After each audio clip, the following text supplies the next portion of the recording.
Another RBI opportunity for Conine. Curveball is outside, 2-0.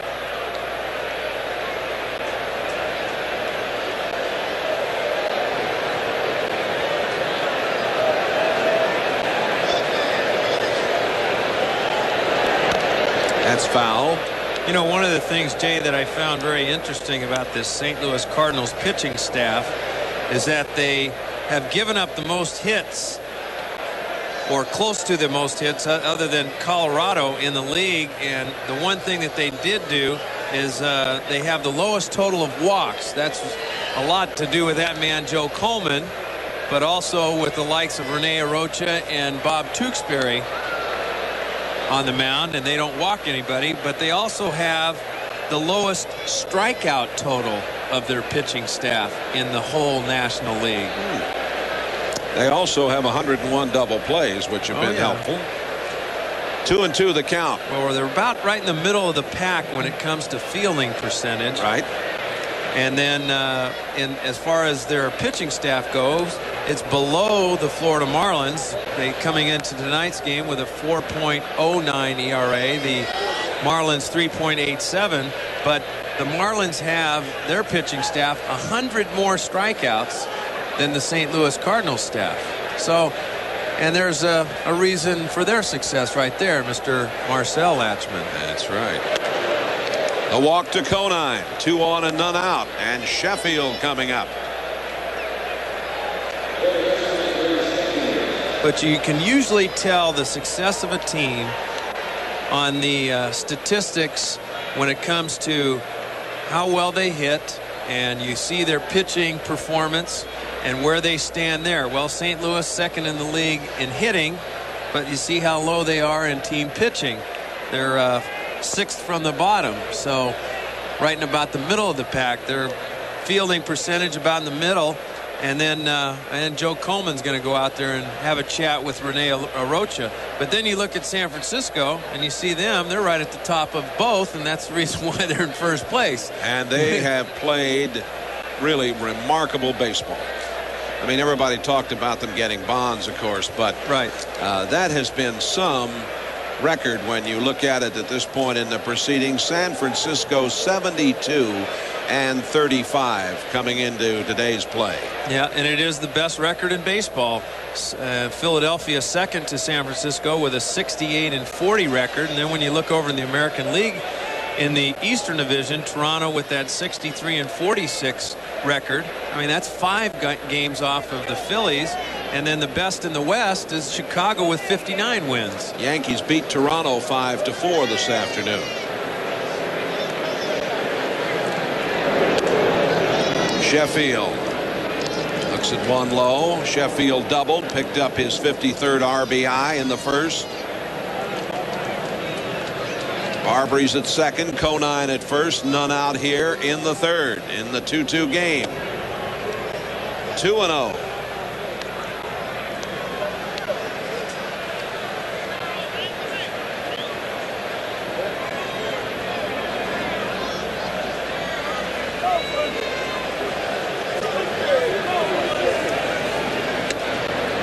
And 3-0 to Sheffield.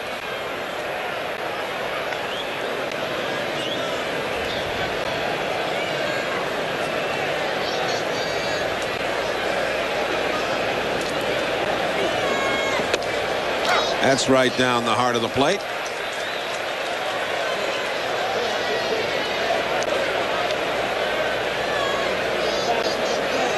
Rene Latchman. A little bit surprised that Sheffield is as aggressive as he is. Took that pitch, although probably did not have the hit sign. He is just back in the lineup after missing the last 3 games. Now he steps out of there. And you know, we talked about that the other night when Destrade hit into that double play ball with a 3-0 count. Hey, you're just as good off with a 3-1 count as you are 3-0. Just zone in. Sheffield fouls this one back and a full count.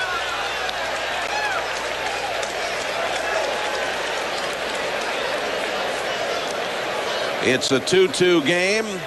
Cardinals with 5 hits, the Marlins with 4.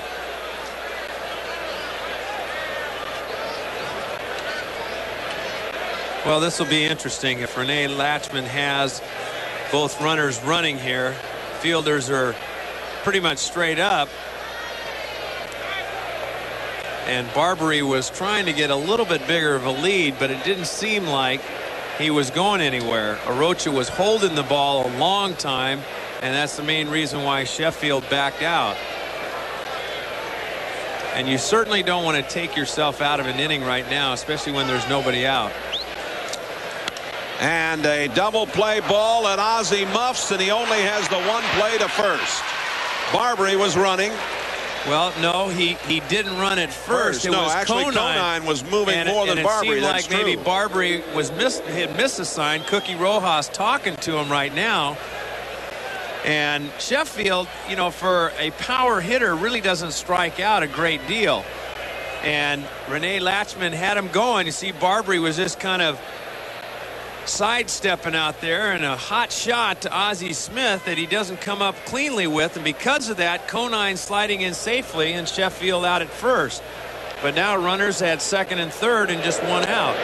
And Whitmore looks at one low. Whitmore is 1 for 10 in this series. His batting average at .239. He fly to left back in the first. Foul out of play. If Ozzie feels that ball cleanly, do you think they had a shot at turning the double play? Yeah, I really do. So did I. Conine had a good jump from first base, but if Ozzie would have got it right away, I think he might have been able to get it to Alisea, and then he would have had pretty much time to get Sheffield at first, because there was a lot of time after the line drive that was hit to Ozzie. But here again, you know, that's baseball, right? You never can look back at it now. It's all hindsight. And say for instance, if Ozzie Smith would have been running to the bag to maybe cover second base, and Sheffield ball would have got by him, then it's an altogether different ball game.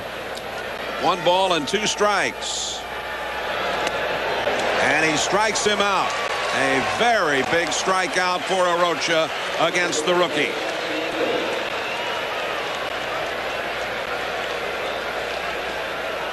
Well, he mostly stayed away with Darrell Whitmore, fouling a couple of pitches off, and then the sinker away. And all Darrell needed to do right there was just try and hit the ball into the ground or hit a long fly ball, and he would have scored one. Instead, he comes up empty. So just like you said, Jay, a big out for Rene Arocha. Santiago walked back in the first inning.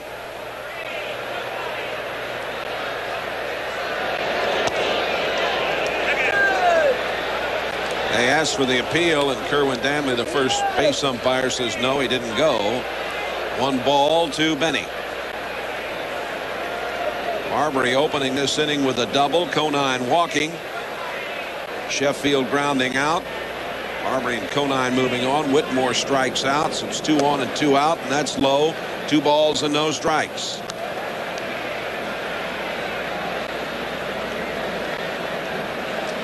There is Barbary at third. Jeff Conine out at second. Arocha trying to pitch his way out of this jam. And Benny hits one down the left side, and coming on and make